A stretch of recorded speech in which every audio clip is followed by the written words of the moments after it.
আসলে রাত্রের বেলা যাচ্ছি বাড়িতে, একটা জায়গায় কাজে গেছিলাম।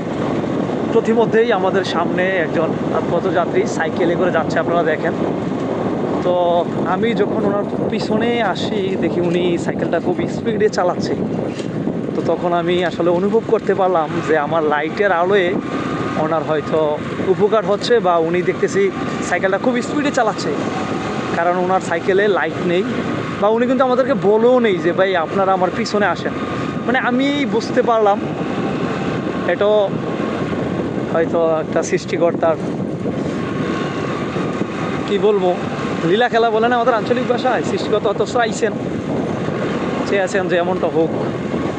তো আমি বুঝতে পারলাম যে আসলে দেখলাম যে উনি খুব স্পিডেই হ্যান্ডেল চাপতেছে, হ্যাঁ প্যাডেল চাপতেছে।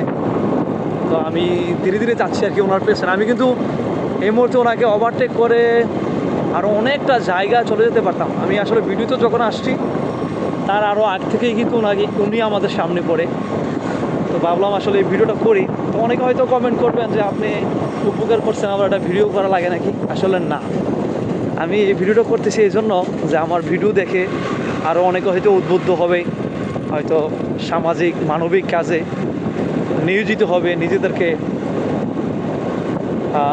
মানবিক কাজে সামাজিক কাজে হয়তো নিয়োজিত করবে।